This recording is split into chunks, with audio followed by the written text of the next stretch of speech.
Friends, इस video में आप स्लोप डिफ्लेक्शन मेथड का पूरा एनालिसिस देखेंगे कि कैसे हम लोग स्ट्रक्चर एनालाइज करते हैं स्लोप डिफ्लेक्शन मेथड से। यह स्ट्रक्चर एनालिसिस का कॉन्सेप्ट है, टॉपिक है, और ये जो भी कन्वेंशनल एग्जाम में इससे क्वेश्चन आएगा, जैसे कि अभी जेपीएससी मेंस का एग्जाम होने वाला है तो उसमें क्वेश्चन आता ही आता है, इससे बराबर आता है।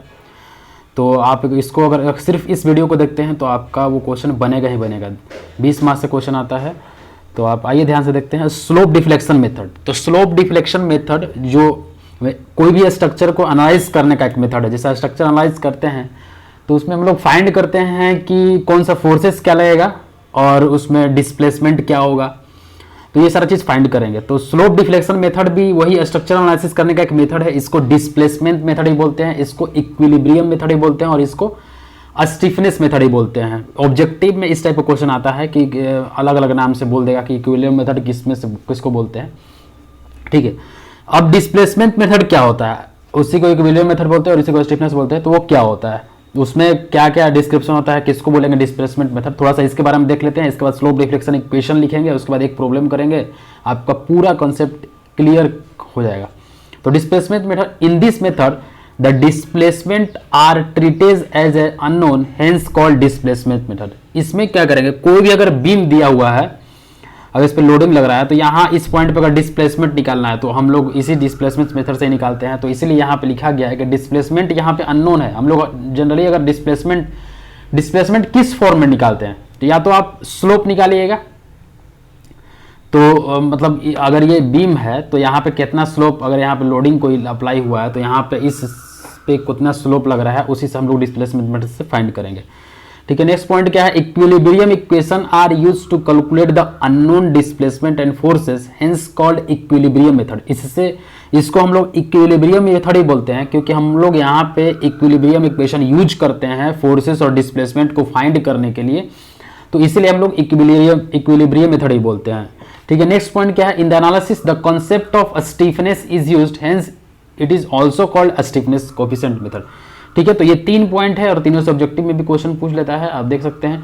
अभी हम न्यूमेरिकल करेंगे तो सब कुछ क्लियर एकदम समझ में आ जाएगा कि स्लोप डिफ्लेक्शन मेथड क्या होता है, ठीक है। Kinematic indeterminacy deals with known displacement. Kinematic indeterminacy क्या होता है, कितना आपका स्ट्रक्चर में किसी भी जॉइंट के ऊपर में कितना डिस्प्लेसमेंट हो रहा है, उसी को बोलते हैं काइनेमेटिक इंडिटरमिनेंसी। और ये उसी का डिस्प्लेसमेंट से उससे कनेक्शन है, अभी देखेंगे आगे में क्या कनेक्शन है। ये सब हम अभी डिस्प्लेसमेंट मेथड के बारे में बता रहे हैं। इसके बाद डिस्प्लेसमेंट मेथड बताने के बाद हम स्लोप डिफ्लेक्शन मेथड के बारे में बता रहे हैं, क्योंकि स्लोप डिफ्लेक्शन मेथड ही डिस्प्लेसमेंट मेथड है। अब कौन कौन सा और मेथड होता है displacement method, slope deflection method होता है, इसको मैनीज का इक्वेशन ही बोलते हैं। Movement distribution method, Hardy cross ने ये इक्वेशन दिया था मूवमेंट डिस्ट्रीब्यूशन मेथड का। रोटेशन कंट्रीब्यूशन मेथड, ये कानिज ने रोटेशन कंट्रीब्यूशन मेथड दिया था। और स्टिफनेस मैट्रिक्स मेथड। तो ये चारों जो मेथड है वो डिस्प्लेसमेंट मेथड के अंदर में आएगा, जिसको बोलते हैं इक्विलिब्रियम मेथड, ठीक है। अब देखिए डिस्प्लेसमेंट मेथड हम लोग कब बोलेंगे कि उसमें डिस्प्लेसमेंट मेथड ज्यादा प्रीफर होगा, मतलब उसको यूज करना सही रहेगा, जब काइनेमेटिक इंडिटरमिनेंसी का वैल्यू स्टैटिक इंडिटरमिनेंसी से कम होगा, तो हम लोग क्या बोलेंगे, डिस्प्लेसमेंट मेथड्स आर प्रीफर्ड, ठीक है। तो जहां पे डी के क्या है, डिग्री ऑफ काइनेमेटिक इंडिटरमिनेंसी, और डीएस क्या है, डिग्री ऑफ स्टैटिक इंडिटरमिनेंसी। अभी सब धीरे धीरे समझ में आएगा, सिर्फ आप समझते जाइए। ये सब जो चीज़ है काइनेमेटिक इंडिटरमिनेंसी और स्टैटिक इंडिटरमिनेंसी, ये सब अगर आपको क्लियर नहीं होगा तो आप कमेंट में लिख के बताइए, हम फिर से क्लियर करेंगे। ऐसे तो सबका क्लियर ही होगा अगर ये मेथड देख रहे हैं तो। नेक्स्ट को देखिए, जैसे ये अगर दिया हुआ है बीम, यहाँ पे ये कौन सा बीम है, ये फिक्स्ड बीम है। यहाँ पे एक लोडिंग दिया हुआ है, यहाँ पे एक लोडिंग दिया हुआ है, एक सपोर्ट है। तो इस टाइप का बीम दिया हुआ है, तो यहाँ पे डीएस निकालने के लिए हम लोग क्या करते हैं, degree of static indeterminacy R minus equilibrium equation. R क्या होता है, सपोर्ट रिएक्शन होता है। यहाँ पे सपोर्ट रिएक्शन कितना लग रहा है, तो ये फिक्स्ड बीम है, तो किसी भी फिक्स्ड बीम पे 3 तरह का सपोर्ट लगता है। अगर आप फिक्स्ड बीम का अगर फ्री बॉडी डायग्राम इस पॉइंट का बनाओगे, तो इस पॉइंट पे एक तो वर्टिकल लगेगा, एक हॉरिजॉन्टल लगेगा और एक मूवमेंट लगेगा। ये 3 लगता है यहाँ पे रिएक्शन, 3 अननोन फोर्सेस होते हैं। तो यहाँ पे हम लोग सिर्फ हॉरिजॉन्टल को कंसिडर नहीं किए हैं, सिर्फ वर्टिकल को कंसिडर किए हैं। तो यहाँ पे 2 होगा, एक तो ये होगा और एक मूवमेंट होगा, यही 2 होगा। हॉरिजॉन्टल को क्यों कंसिडर नहीं करते, क्योंकि ये 2 डायमेंशनल बीम है, तो बीम में हॉरिजॉन्टल फोर्सेस यहाँ पे बैलेंस हो जाता है, तो इसलिए यहाँ पे हम नहीं कर रहे हैं। हॉरिजॉन्टल फोर्सेस 0 हो जाता है, इसलिए हम यहाँ पे नहीं कर रहे हैं। ठीक है, तो यहाँ पे देखिए आर सपोर्ट रिएक्शन कितना हुआ, यहाँ पे 2 हुआ, यहाँ पे 2 हुआ, यहाँ पे 1 हुआ, तो 2 2 4 और 5 हो गया। और इक्विलिब्रियम इक्वेशन भी 2 ही कंसिडर किए, क्योंकि summation of forces along horizontal direction उसको हम लोग नहीं कंसिडर किए, तो इसलिए उसको एलिमिनेट कर दिए। तो ऐसे तो 3 इक्विलिब्रियम इक्वेशन होता है, sigma F X equals to 0, sigma F Y equals to 0 और सिग्मा मूवमेंट इक्वल्स टू 0, ये 3 इक्वेशन होता है। तो लेकिन यहाँ पे 2 ही कंसिडर किया, क्योंकि हॉरिजॉन्टल कंसिडर नहीं कर रहे, तो 5 - 2 इक्वल्स टू 3, तो कितना आ गया, 3 आ गया। और डी के डिग्री ऑफ काइनेमेटिक इंडिटरमिनेंसी क्या होता है, अननोन ज्वाइंट डिस्प्लेसमेंट, मतलब किसी भी ज्वाइंट पे कितना डिस्प्लेसमेंट हो रहा है उसी को डिग्री ऑफ काइनेमेटिक इंडिटरमिनेंसी बोलते हैं। तो मान लीजिए यहाँ पे फिक्स सपोर्ट है, तो फिक्स सपोर्ट में आपका क्या होगा, यहाँ ये डिस्प्लेसमेंट होगा ही नहीं किसी भी एंगल से, या तो हॉरिजॉन्टल या तो वर्टिकल या फिर मूवमेंट के अलोंग किसी भी एंगल से ये डिस्प्लेसमेंट होगा नहीं, तो यहाँ पे काइनेमेटिक इंडिटरमिनेंसी 0 हो जाएगा, यहाँ पे भी 0 हो जाएगा। लेकिन यहाँ पे होगा, यहाँ पे कितना होगा, 1 होगा, तो यहाँ पे डी के इक्वल्स टू 1। तो यहाँ पे देखिए डी के लेस देन डी एस है, तो यहाँ पे डिस्प्लेसमेंट मेथड यूज करेंगे। ठीक है, तो ये डिस्प्लेसमेंट मेथड का कॉन्सेप्ट हुआ। अब हम लोग आगे बढ़ते हैं, स्लोप डिफ्लेक्शन मेथड क्या होता है, क्योंकि वो स्लोप डिफ्लेक्शन मेथड को हम शुरू में ही बोले कि डिस्प्लेसमेंट मेथड है, इसलिए हम यहाँ पे डिस्क्राइब किए यहाँ पे। अब आइए slope deflection method, it is suitable for analysis of statically indeterminate rigid joint structure with in A span. ठीक है, अब क्या मतलब है इसका कि स्लोप डिफ्लेक्शन मेथड जो होता है, हम लोग स्टैटिकली इनडिटरमिनेट स्ट्रक्चर को एनालिसिस करने के लिए स्लोप डिफ्लेक्शन मेथड यूज करते हैं। एनालिसिस मतलब find out the unknown displacement and forces, तो उसी को हम लोग बोलते हैं एनालिसिस करना, कि किसी बीम में यहाँ पे डिस्प्लेसमेंट कितना हो रहा है और फोर्सेस कितना लग रहा है। तो यहाँ पे ये समझ में आ गया कि ये सिर्फ प्रिज्मेटिक बीम के लिए है और स्टैटिकली इनडिटरमिनेट के लिए है।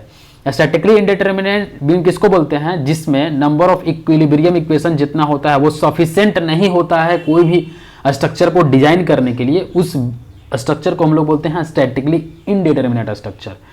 प्रिज्मेटिक किसको बोलते हैं, देखिए ये बीम जो है अब जो यहाँ पे बनाया गया है, इस यहाँ से लेके यहाँ तक का क्रॉस सेक्शन का जो रिजिडिटी है वो E है, और यहाँ से लेके यहाँ तक का 2EI है, यहाँ पे EI है सॉरी, और यहाँ पे 2EI है फ्लेक्सुरल रिजिडिटी। तो ये नॉन प्रिज्मेटिक बीम हुआ, क्योंकि वेरी कर रहा है एक ही बीम के अंदर में। अब इसको प्रिज्मेटिक, अगर इसको स्लोप डिफ्लेक्शन मेथड लगाना है तो हम लोग क्या करना पड़ेगा, AC को अलग करना पड़ेगा और BC को अलग करना पड़ेगा। तो अब ये प्रिज्मेटिक बीम हो गया। तो इस तरह से हम लोग करके हम लोग सिर्फ प्रिज्मेटिक बीम में ही अप्लाई करेंगे, नॉन प्रिज्मेटिक में अप्लाई नहीं करेंगे। ठीक है, तो अब क्या लिखा हुआ, it is an exact method compare to movement distribution method as the accuracy of in movement distribution method depend on number of cycle और सक्सेसिव अप्रोक्सीमेशन।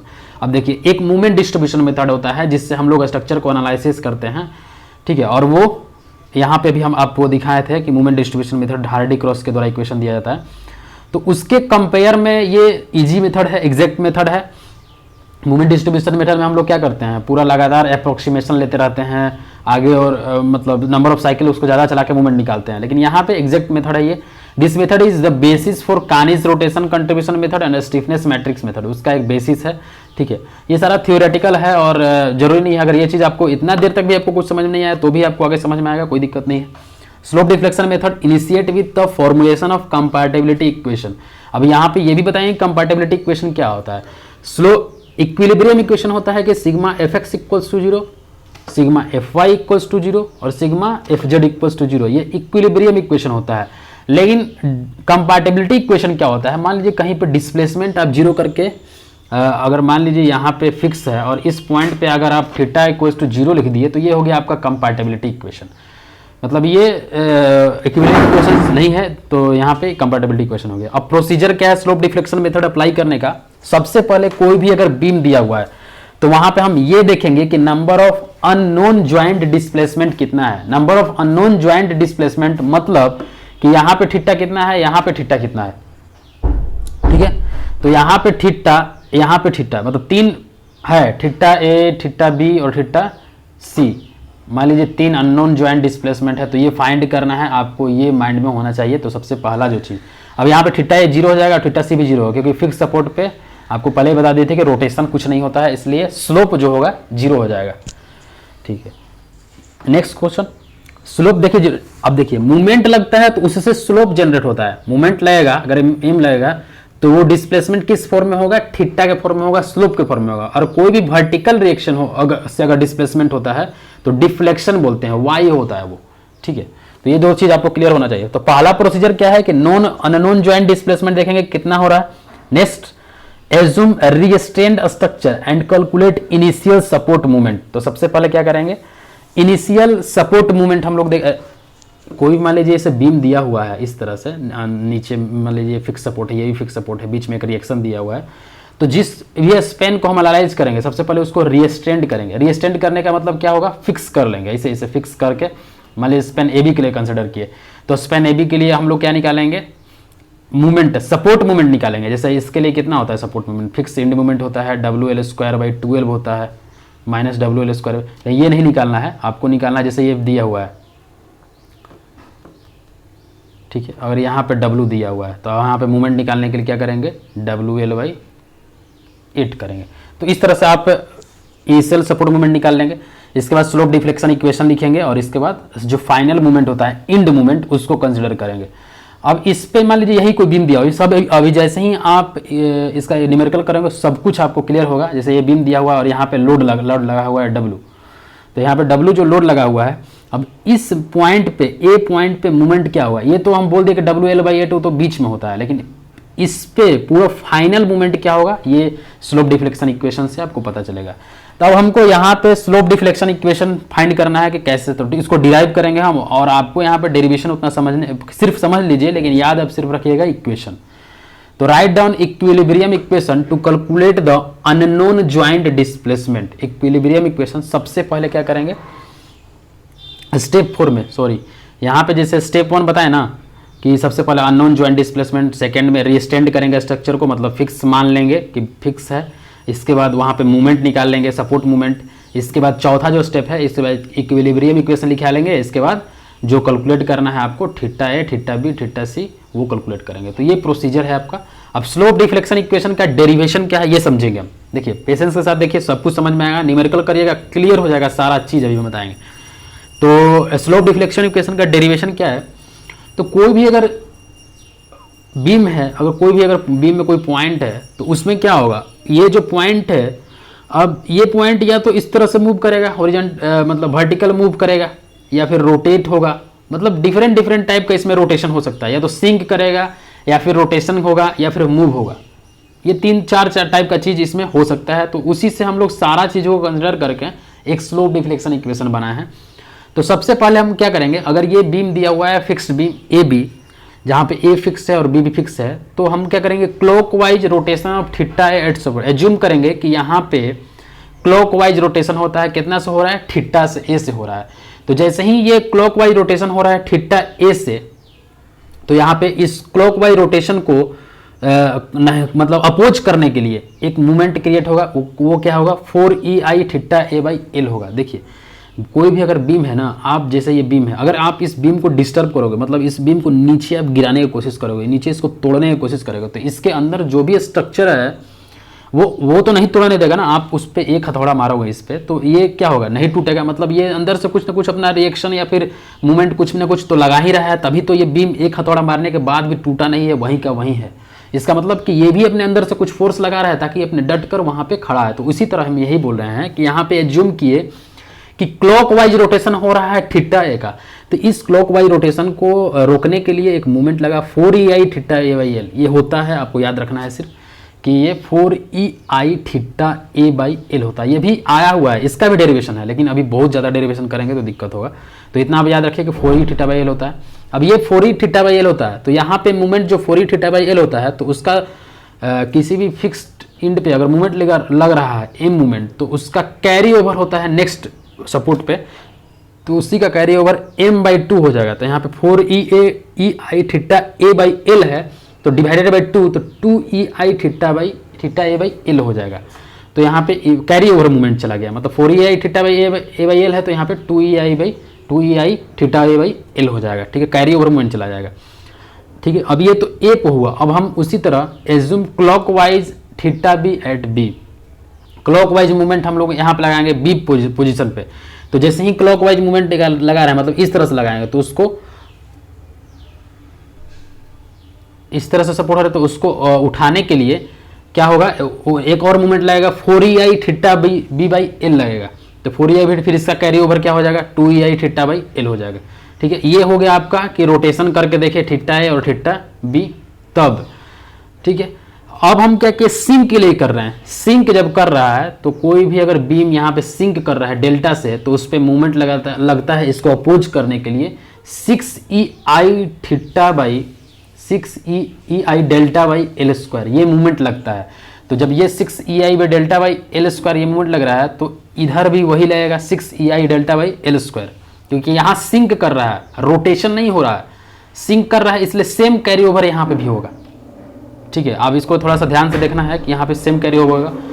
अब देखिए यहाँ पे, अब इसी चीज को अगर न्यूमेरिकल में, ये सिर्फ न्यूमेरिकल के लिए, अगर 5 mm डिस्प्लेसमेंट दिया हुआ है रोटेशन ए पे नीचे की तरफ और 15 mm दिया हुआ है बी पे, तो ये दोनों का जो रिजल्टेंट डेल्टा इक्वल्स टू हो जाएगा 10 mm होगा। मतलब 5 mm और 15 mm दोनों एक ही डायरेक्शन में होगा, माइनस होगा तो 10 mm हो जाएगा। और ये 5 mm ऊपर में दिया हुआ है, 15 mm नीचे में दिया हुआ है, तो डेल्टा इक्वल्स टू 20 mm हो जाएगा नीचे की तरफ।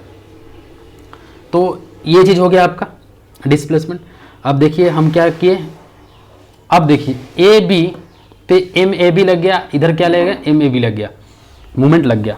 अब हमको क्या निकालना है कि इस ए पॉइंट पे फाइनल इंड मूवमेंट क्या होगा according to slope deflection method. तो फाइनल मूवमेंट क्या होगा, 4EI theta A by L लिख दिए, पहला जो हम लोग केस में निकाले। इसके बाद क्या किए, दूसरा में 2EI theta B by L, देखिए यहाँ पे 2EI theta B by L हो जाएगा। ठीक है, इसके बाद minus 6EI delta by L square.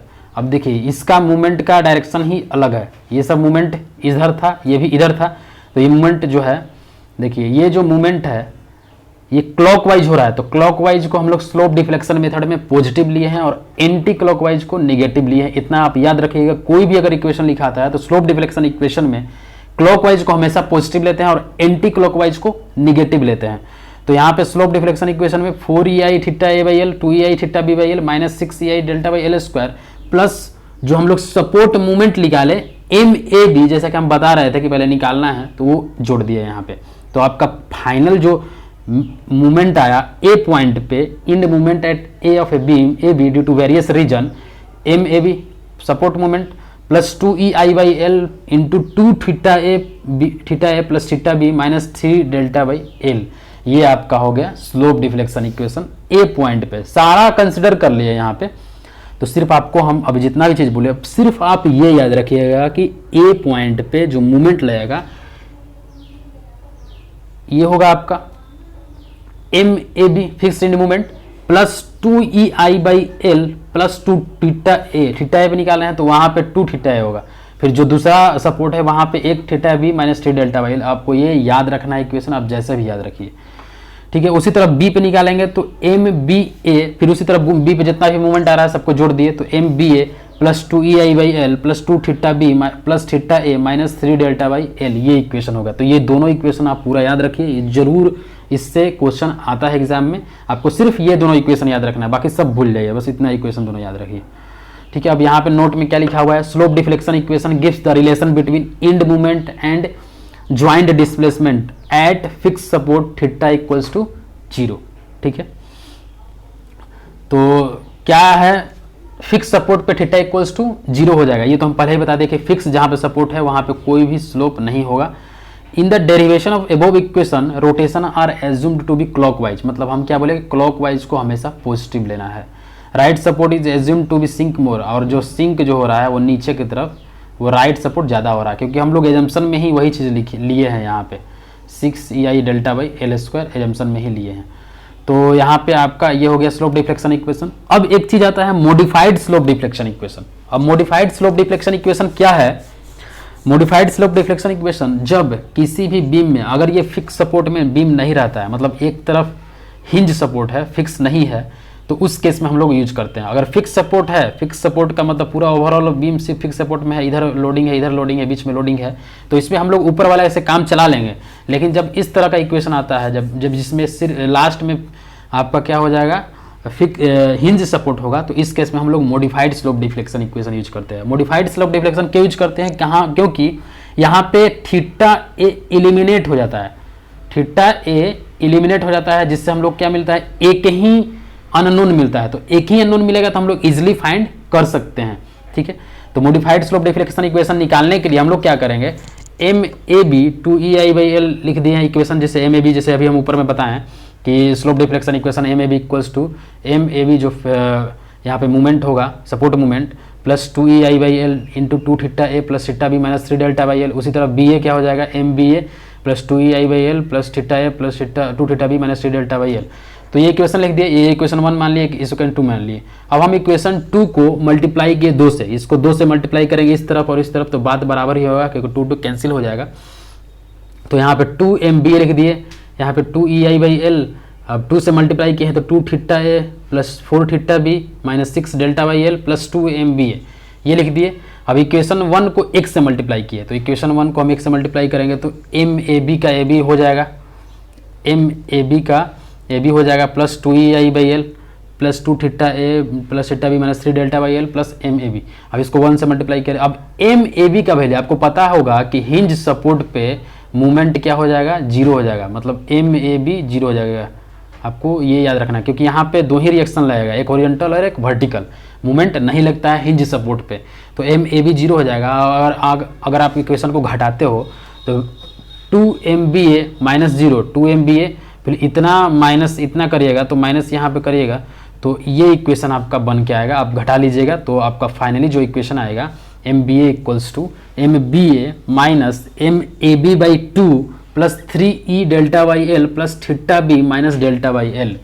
अब देखिए यहाँ पे इस इक्वेशन में सिर्फ एक ही अननोन है, थीटा बी। यहाँ पे हम लोग थीटा ए को इलिमिनेट कर दिए, तो थीटा ए अगर एलिमिनेट हो गया तो बहुत अच्छा चीज़ है, थीटा एलिमिनेट हो गया तो हम लोग एक ही अननोन मिल रहा है। अगर आपको एक ही इक्वेशन से आप ये अननोन फाइंड करके पूरा चीज़ एनालिसिस कर सकते हैं स्ट्रक्चर का।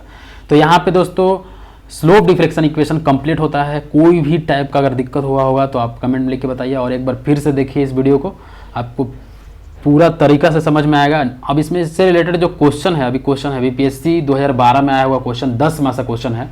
नेक्स्ट पार्ट में हम बताएंगे इसको। और ये अगर आप क्वेश्चन कर लेते हो और एक क्वेश्चन का 2 क्वेश्चन आप सिर्फ इसका कर लेते हो और ये पूरा थ्योरी देख लेते हो, तो स्लोप डिफ्लेक्शन इक्वेशन आपको कहीं से कुछ भी याद रखने की जरूरत नहीं है।